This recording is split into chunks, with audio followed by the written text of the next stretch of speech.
Sera là. On va me faire savoir.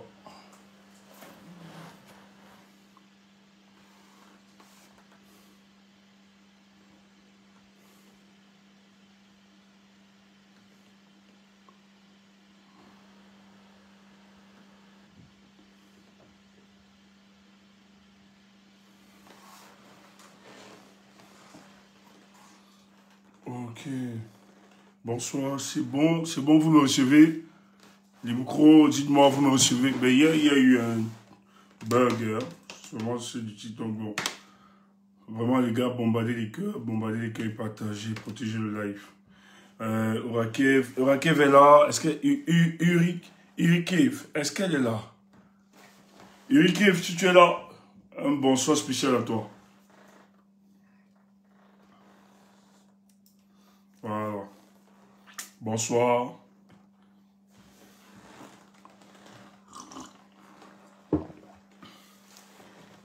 Voilà, 100%, sur TikTok, me reçoit 100%. Est-ce que sur YouTube, vous me recevez? Bonjour à vous, Christian Zake, bonsoir, Salima, Samala, Omaro, bonsoir. À la fin du match pour commencer le direct. Ah ouais? Moi, j'ai plus, hein. C'est vous qui regardez encore le foot, là, au pays. Moi, franchement, je suis déconnecté de ça. Je suis déconnecté depuis l'histoire du foot au pays, là. Rien ne marche au pays. Je ne sais pas pourquoi vous mettez encore vos espoirs dans vos histoires de foot au pays. La politique qui est celle qui doit orienter toutes les aspects de notre société, voilà, est en faillite. Notre football, elle, gangrénée aussi, hein. Elle est gangrénée. Bon, je ne sais pas ce que vous espérez sur le foot. Le football camerounais est pris en otage. La seule solution, c'est de chasser tous ces gars et de repenser le Cameroun dans toute son entièreté. Donc, il faut avoir une vision holististe du développement de notre pays. Donc, le foot y compris, en même temps. Donc, si vous avez encore espoir à ça, tant mieux.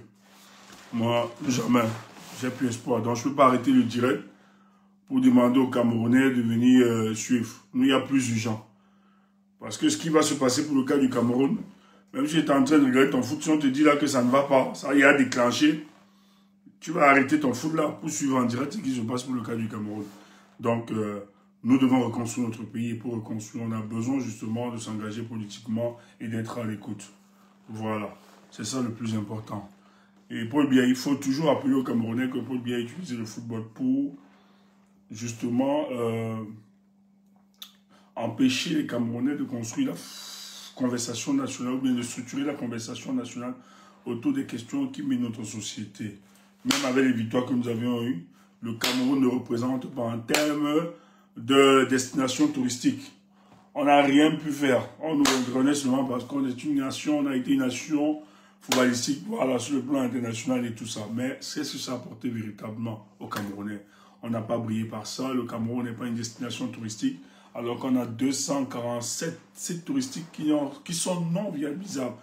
Donc, le foot même qui devait amener les gens à visiter le Cameroun, on n'a pas rendu les sites touristiques viabilisables pour que les gens viennent même visiter ces grandes nations footballistiques. Or, Paul Biya a toujours pris ça pour justement faire passer des lois injustes, iniques, hein, des lois qui pouvaient ensevelir l'espoir du peuple camerounais dans le but de se maintenir.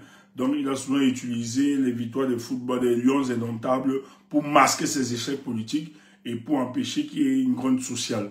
Voilà ce à quoi le football a servi. Donc, nous autres, ça nous intéresse, mais il y a plus d'urgence. L'urgence ici, c'est de sauver notre pays, notre nation, voilà, gangrénée par cette personne qui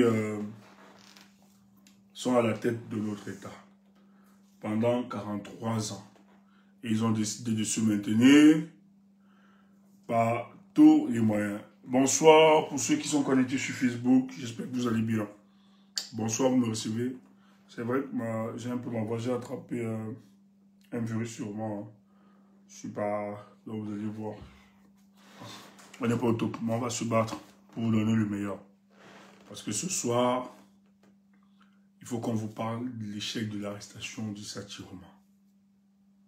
Il faut que les Camerounais comprennent.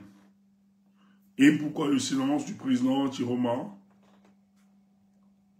après les 48 heures, Qu'est-ce qui se passe? Qu'est-ce que Yaoundé a essayé et essaye de faire? Qu'est-ce qui ne marche pas? Et pourquoi cette obstination à vouloir arrêter le président Issa Tiroma? On va vous l'expliquer et vous présenter les enjeux. Mais ce que j'ai envie de dire au peuple camerounais, ceux qui se laissent être manipulés, qui pensent que ça ne va pas bousculer, vous seriez surpris. Il ne faut pas être précipité. Nous avons une dictature de 43 ans. Une dictature de 43 ans qui a bénéficié de beaucoup d'éléments pour se maintenir. Donc, ce n'est pas du jour au lendemain qu'on se lève et on chasse cette dictature de 43 ans. Parce qu'elle a eu le temps de s'enraciner, tant sur le plan national qu'à l'international.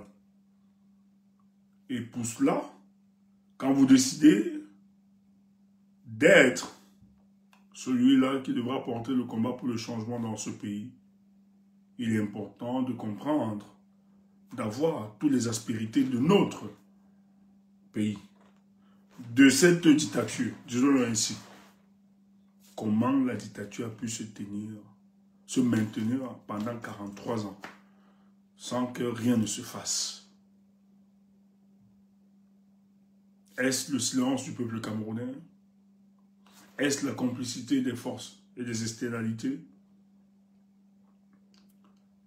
Donc, il y a beaucoup d'éléments à analyser et comprendre. Est-ce la faiblesse même de l'opposition camerounaise? Ce sont des éléments sur lesquels nous devions justement orienter notre analyse et le comprendre. Premièrement, ce qu'il faut rappeler, Paul Biya s'est toujours présenté auprès de ses compatriotes comme étant le substitut de Dieu sur terre. C'est-à-dire, pour faire simple, il est le représentant de Dieu auprès de ses compatriotes. Il est investi d'une mission divine, il est investi d'une mission purement mystique, il faut le dire. Et pour cette mission,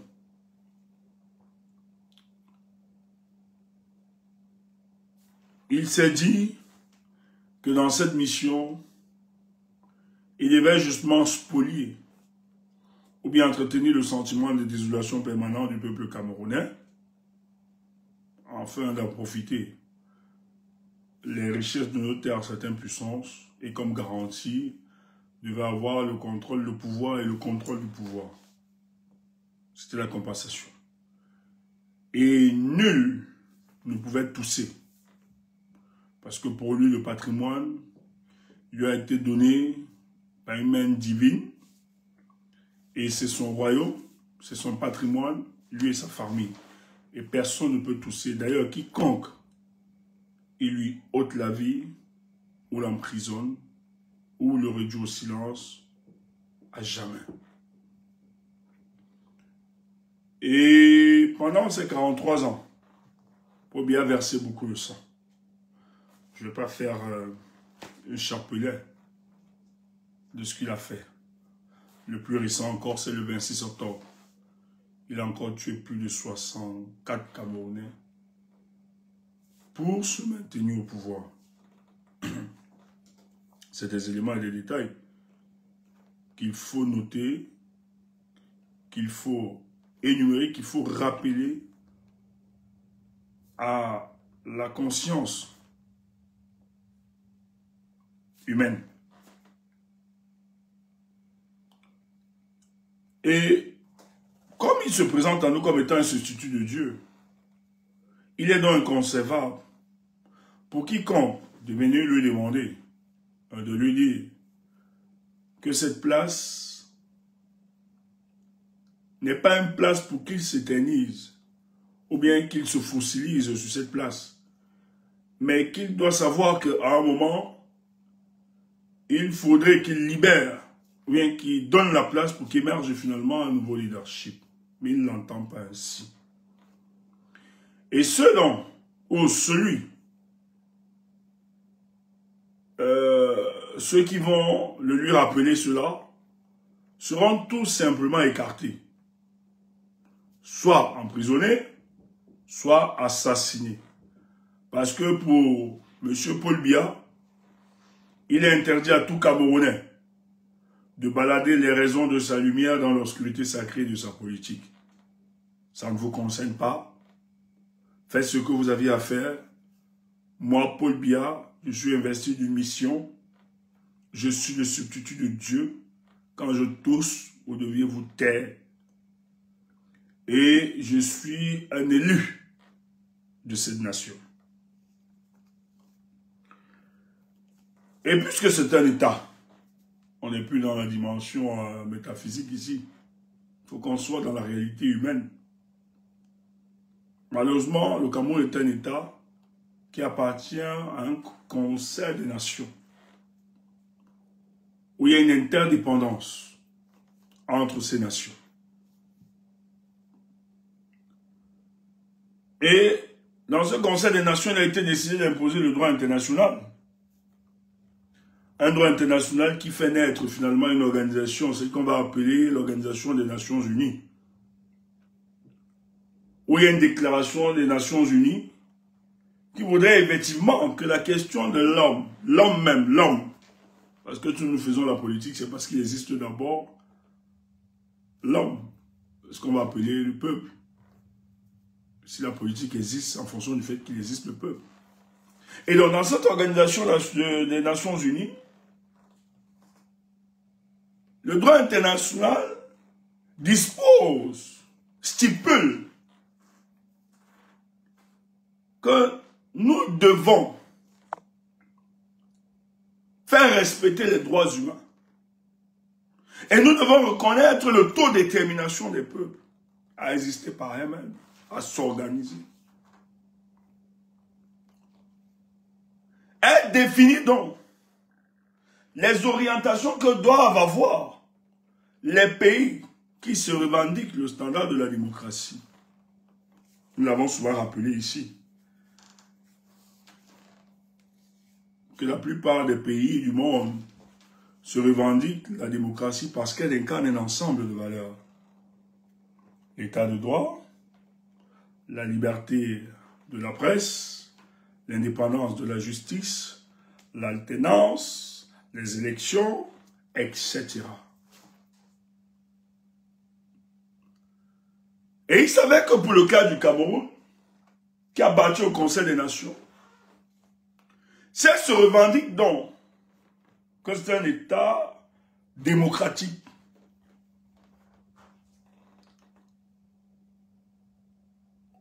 mais pour valider la démocratie,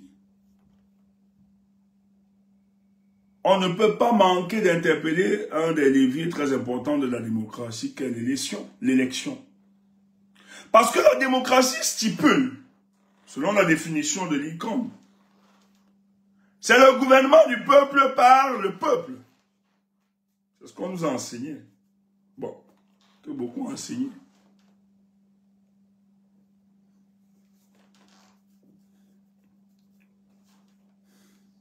On s'est rendu compte que c'est aussi une grosse fumisterie. Hein? Même comme à la démocratie, nous pouvons donner plusieurs définitions. Mais dans la même démocratie, il est enseigné que la démocratie même, si c'est le gouvernement du peuple par le peuple ne peut pas gouverner. Parce que le peuple aussi, c'est une grosse fiction. C'est pas tout le monde, on ne va pas prendre tout le monde. Les 30 millions de Camerounais pour gouverner, c'est eux le peuple. C'est un mal d'individus. Mais elle précise que c'est le choix de l'individu.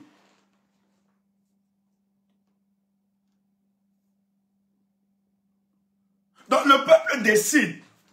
Entre vous, vous décidez donc de choisir quelqu'un qui va donc vous représenter, vous engager. Mais il le fera au nom du peuple.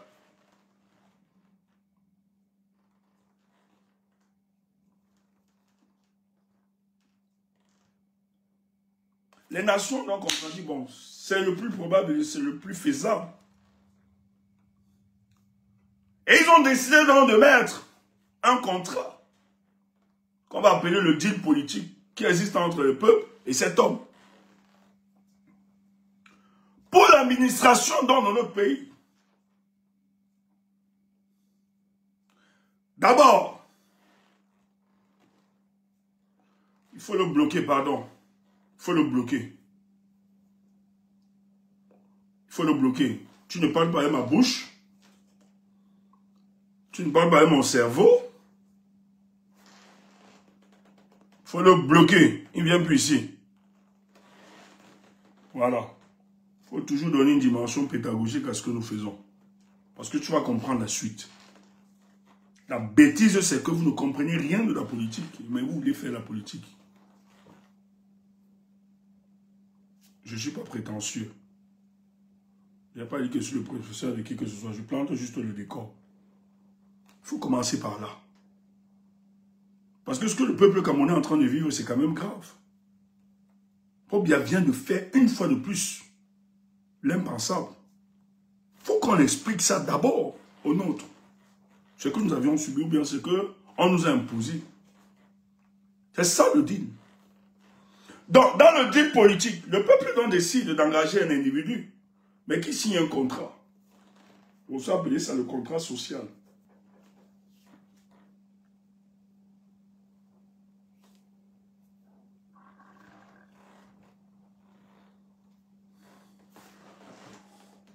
Drew Brees. Mais comment ça avec les armes? Ça ne sert à rien. Pour parler, gueuler si tu te vous êtes fort. Aucune proposition concrète. Vous ne faites rien.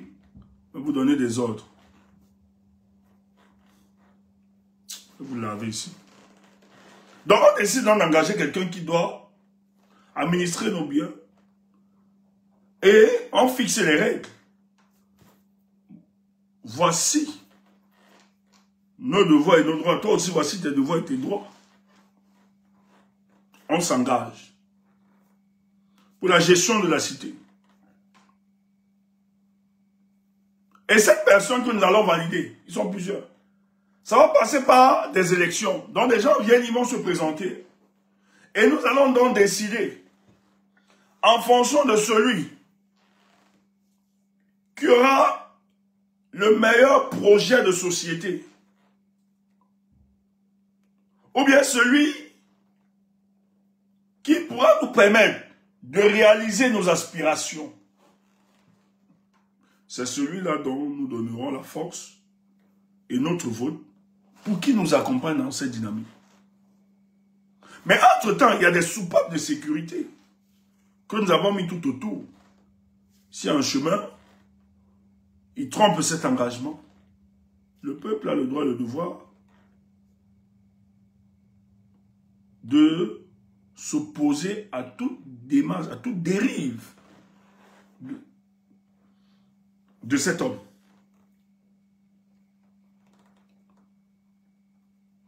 Même jusqu'à là, le peuple peut décider de le sanctionner après la prochaine mandature.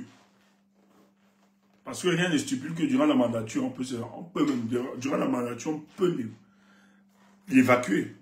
On peut l'éjecter. Mais d'autres se disent, attendons juste. Peut-être aux prochaines élections, nous allons l'écarter. Et pour le cas du Cameroun, ça fait 43 ans que Pobia est à la tête de notre pays. Il a volé une élection en 2018. Malgré toute la lutte qui a été organisée. Il s'est maintenu par la violence en profitant d'une milice qui lui est là, parce qu'il faut préciser que aujourd'hui, Paul Biya n'a plus toute l'adhésion populaire de l'armée camerounaise. Tito, j'espère que vous me recevez. Hein? Il y a un problème là. Je pense qu'il y a un problème sur TikTok. J'espère que c'est bon, vous me recevez. Tapotez les amis. On a eu un bug hier là. J'espère que tout se passe bien. Ok. J'espère que les gars, vous voyez les messages, parce qu'il y a des messages qu'on envoie là.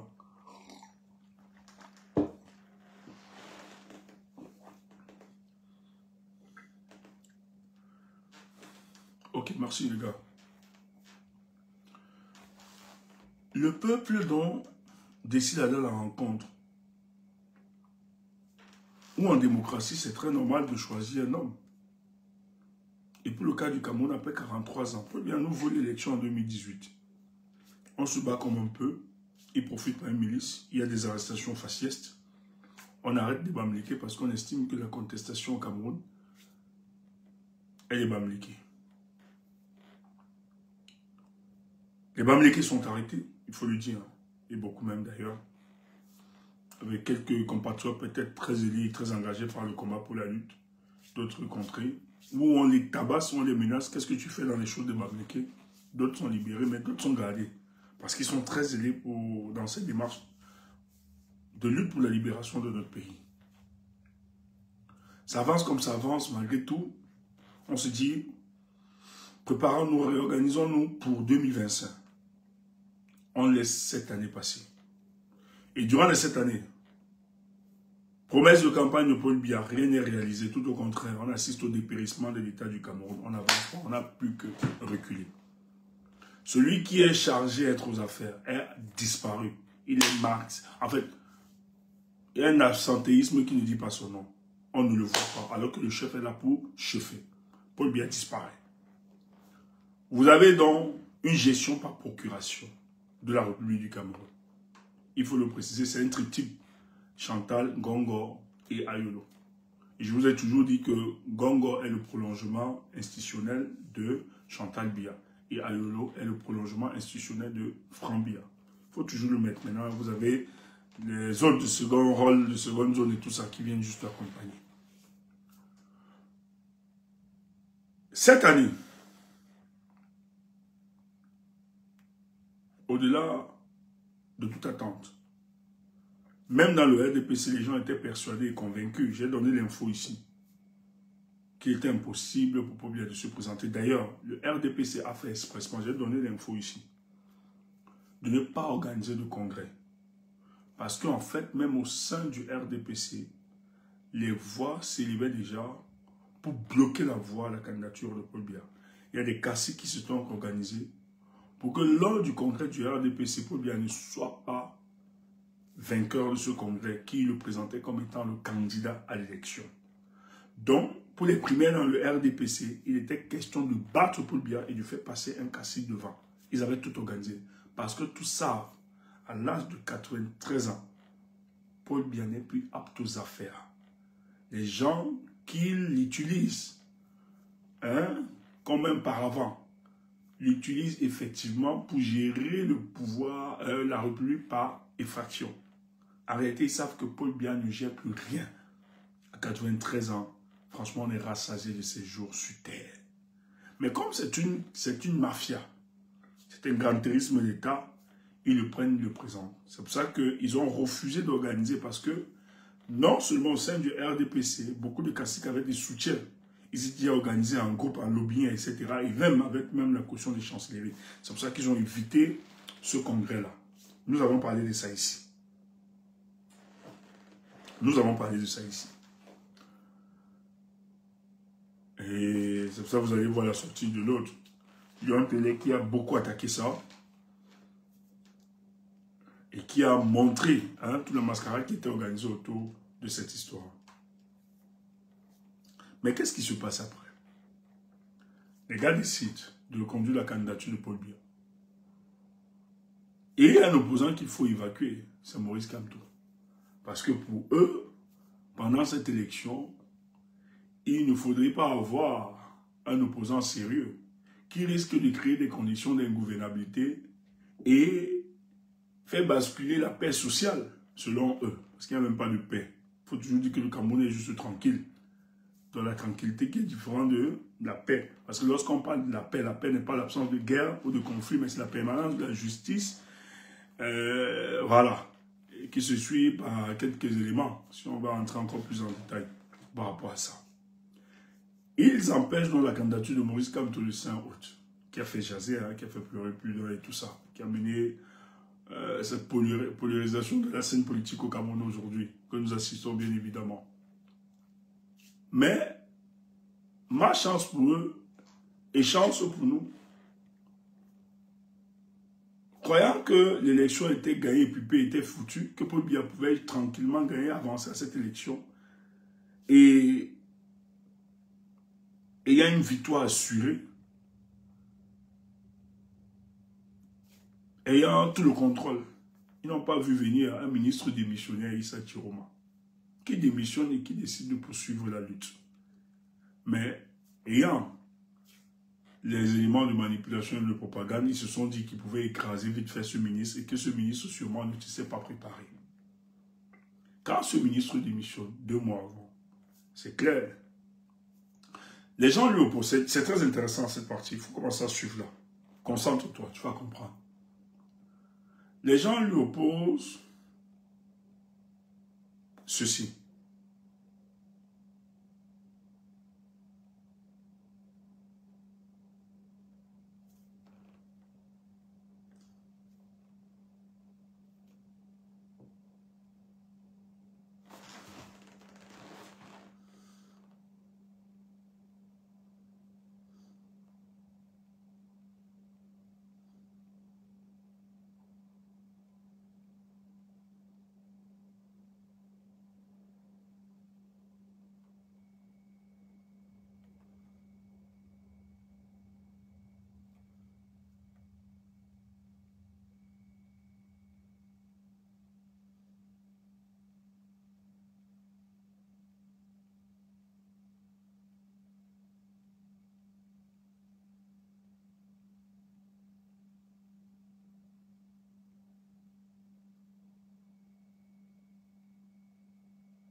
Permettez-moi, désolé.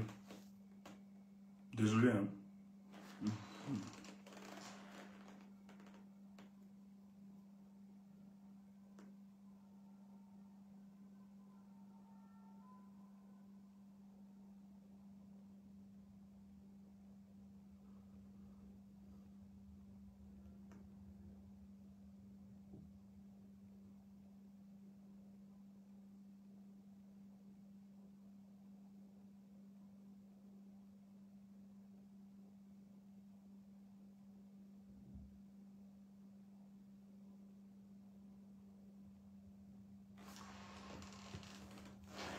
Voilà.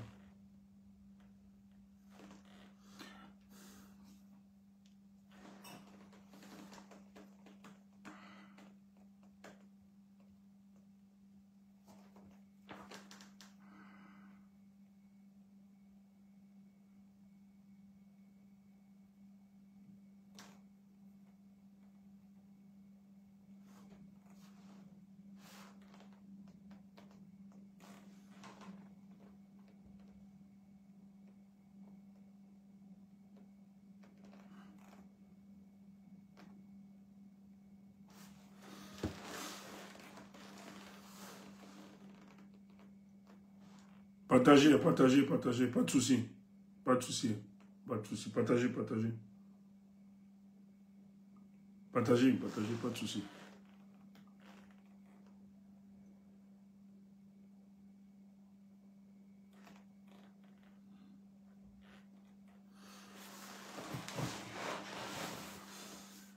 Non, pas de souci, pas de souci. Partagez, partagez les amis, partagez. Écoutez, je vais arrêter le direct. Je vais arrêter.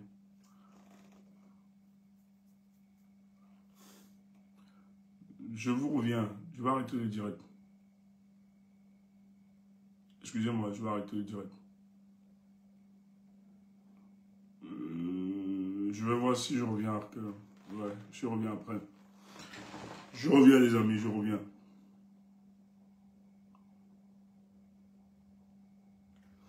Ok. En tout cas, ne dormez pas. Je vais... Ouais.